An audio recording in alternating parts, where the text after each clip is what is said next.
tarde, parece sonhar.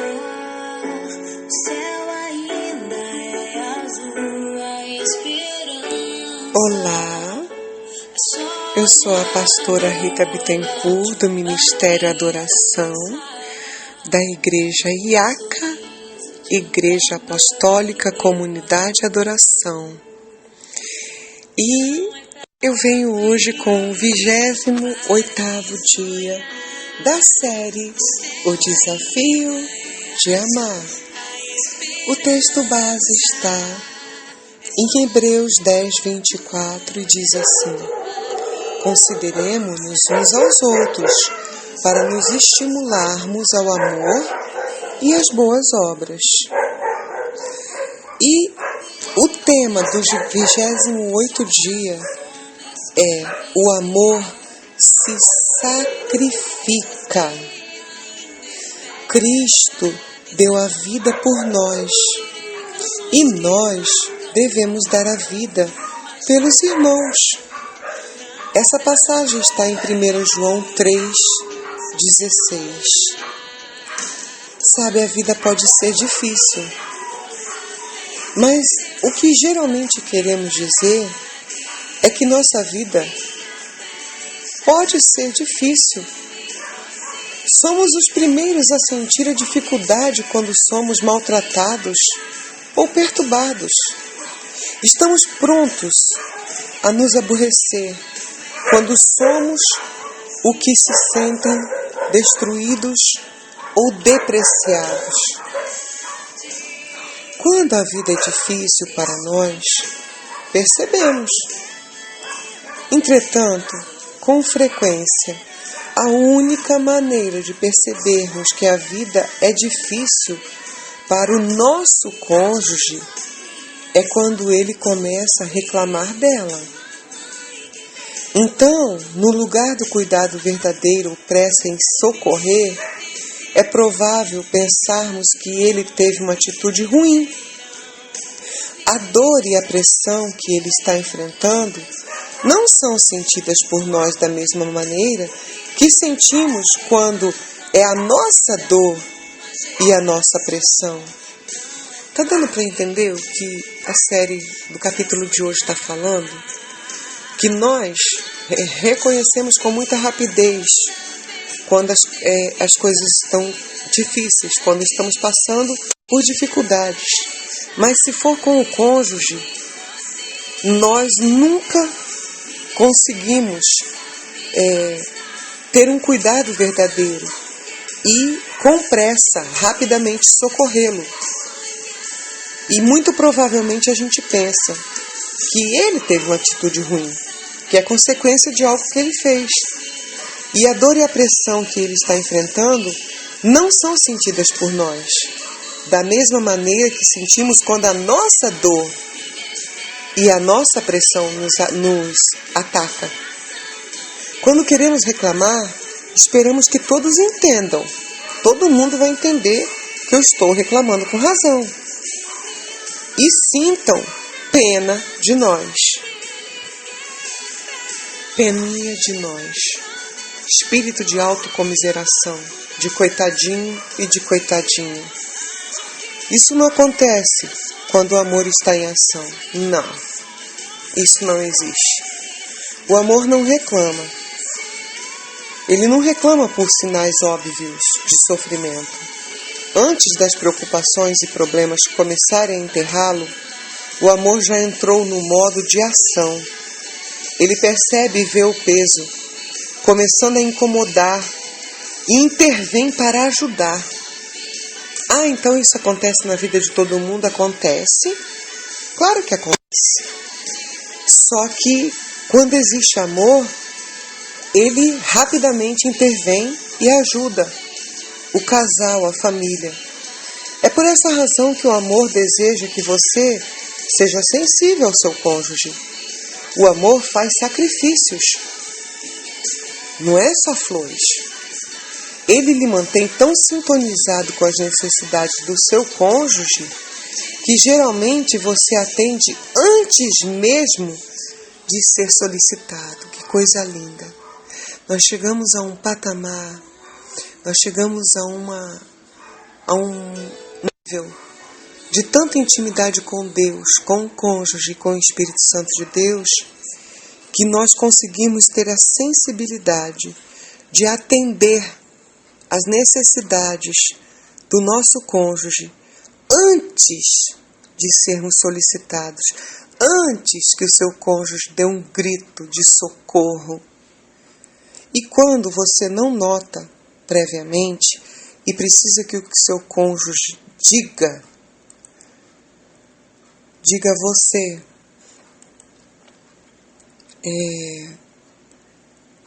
o que está acontecendo, o amor age. O amor começa a ter atitudes. E ele age no coração do problema. Ele vai bem no alvo. Mesmo quando a aflição do seu cônjuge se revela por meio de acusações pessoais. Ainda assim, o amor deve demonstrar paixão, em lugar de se tornar defensivo. Lembram-se? Em outros capítulos eu falei, precisamos nos desarmar. Ainda que haja acusação pessoal, não responda da mesma forma. Não faça, não haja da mesma forma. Demonstre compaixão no lugar de se defender ou de argumentar. Não é momento dos dois discutirem.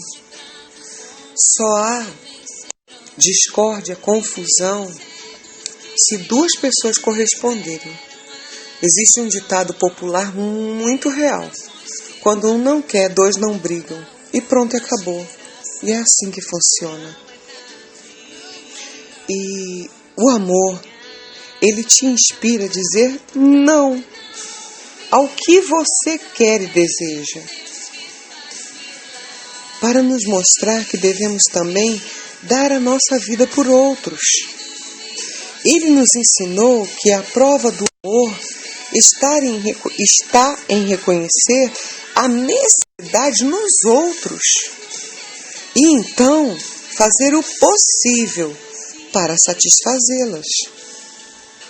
Olha, a palavra diz assim: porque eu tive fome e me destes de comer. Eu tive sede, me destes de beber. Era forasteiro e me acolhestes. Estava nu e me vestistes. Adoeci e me visitastes. Estava na prisão e fostes ver-me. Isso está em Mateus 25, do 35 ao 36. Esses são os tipos de necessidades às quais nós precisamos estar atentos, tanto o esposo com a esposa, quanto o marido com a esposa, em lugar de ficar chateado porque ele não lhe trata do jeito que você espera. Ei, deixe o amor lhe separar dessa autopiedade.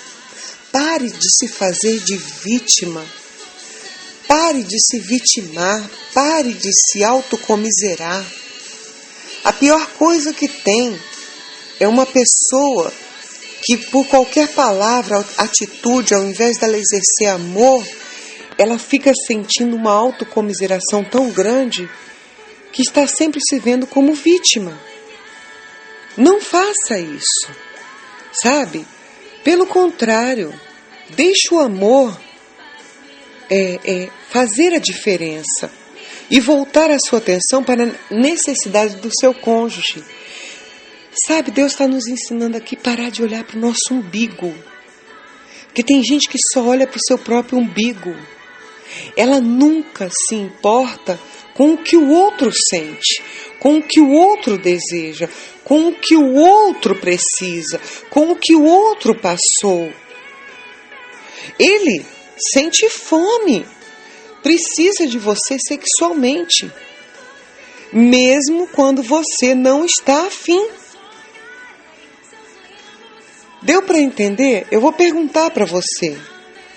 Ele sente fome? Precisa de você sexualmente mesmo quando você não está afim? Porque a mulher não está afim todo dia. Mas o homem, todo dia, deseja a sua mulher. Ela, se eu te perguntar, homem, ela tem sede, anseia pelo seu tempo e pela atenção que você dá às outras pessoas? Ele parece um estranho, inseguro no trabalho, precisando do lar para que seja um refúgio, um santuário? Você, homem, ela está nua, assustada, envergonhada, desesperada pela proteção da afirmação do seu amor?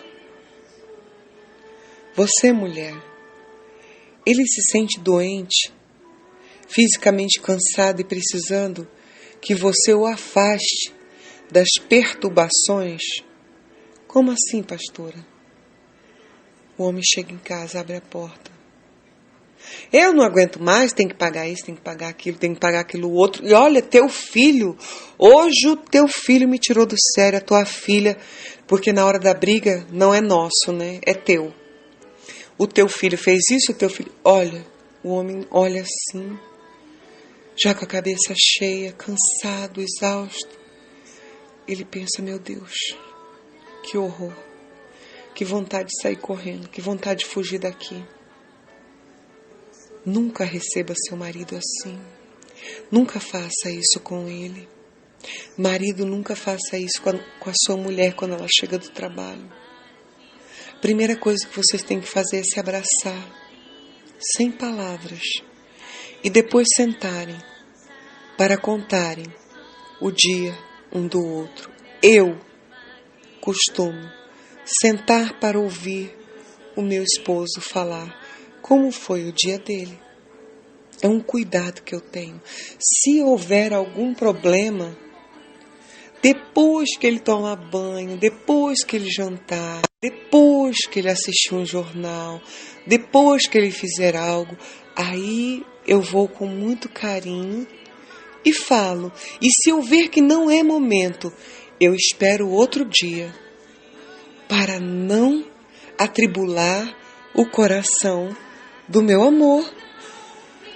Você, homem, ela se sente em uma prisão, temerosa e deprimida, precisando de alguma segurança e intervenção?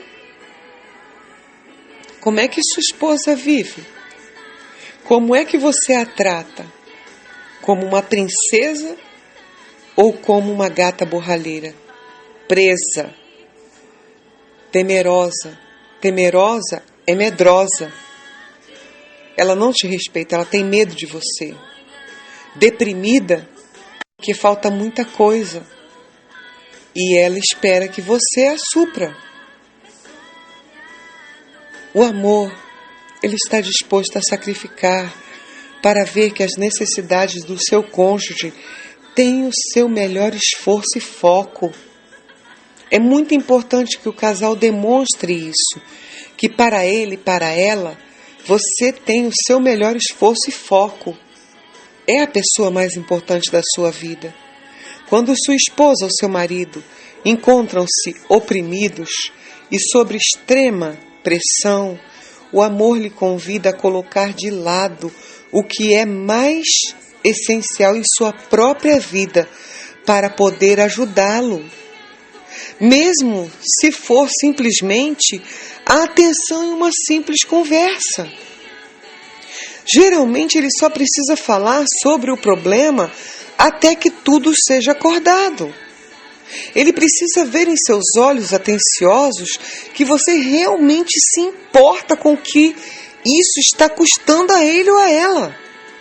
E leva a sério o fato de ajudá-lo a encontrar respostas. Somos facilitadores, facilitadoras na vida do nosso cônjuge. Ele precisa que você ore com ele sobre o que fazer. E então acompanhar a questão para ver como ele ou ela está sendo resolvido. As palavras como "eu posso te ajudar" precisam estar na sua ponta da língua. A solução dessas situações, elas podem ser simples e fáceis de fazer, ou podem ser complexas e muito custosas, exigindo tempo, energia e muito esforço.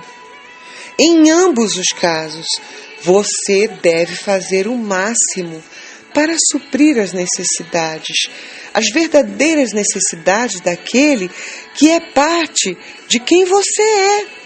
Afinal, vocês são um. Quando você ajuda o seu cônjuge, automaticamente você também está se ajudando. Essa é a parte bela de sacrificar pelo seu cônjuge. Jesus fez isso por nós.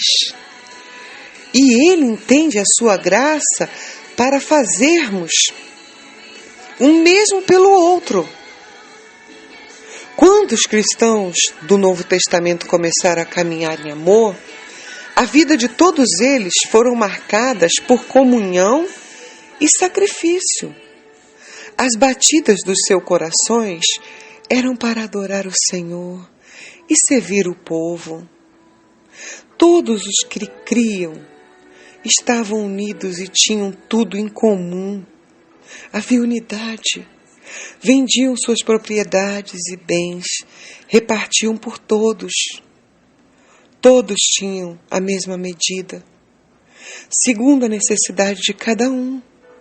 Como Paulo disse a uma dessas igrejas, uma década mais tarde, eu de muito boa vontade gastarei e me deixarei gastar pelas vossas almas. Paulo disse isso. Esse era o chamado e o propósito de Deus para a vida dele. E está em 2 Coríntios 12:15. As vidas que foram ressuscitadas da morte pelo sacrifício de Jesus devem estar prontas e dispostas a se sacrificarem diariamente para suprir a necessidade dos outros. O desafio de hoje é pergunta: qual é a maior necessidade do seu cônjuge neste momento, homem e mulher? Existe alguma necessidade que você pode suprir hoje, através de um ato de encorajamento e de sacrifício da sua parte?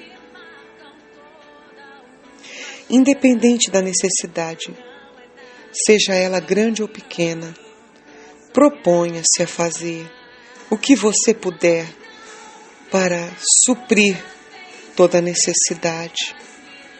Anota quando o desafio estiver completo.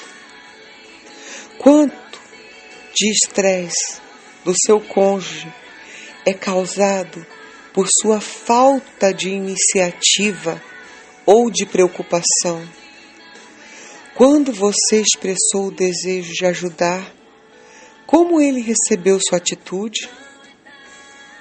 E agora que você aprendeu, existem outras necessidades que você pode suprir?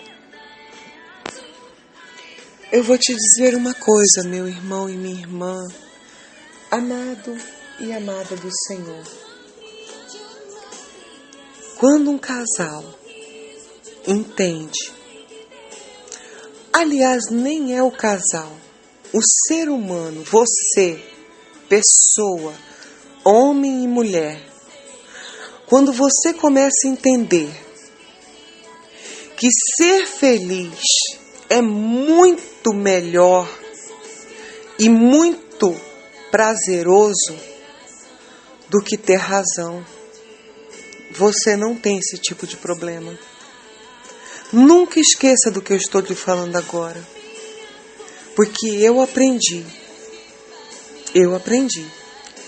que eu prefiro ser feliz a ter razão. Aprenda a preferir ter uma felicidade genuína no teu lar. E larga a razão de lado, larga para lá. É muito melhor ser feliz do que ter razão. Se todo mundo quiser ter razão, todo tem sua razão. Cada um tem uma forma de pensar, um jeito de agir. Ninguém é robô. Por isso, decida agora ser feliz e abra mão da razão. Simples assim. Um beijo no teu coração, da pastora Rita Bittencourt. Eu amo você.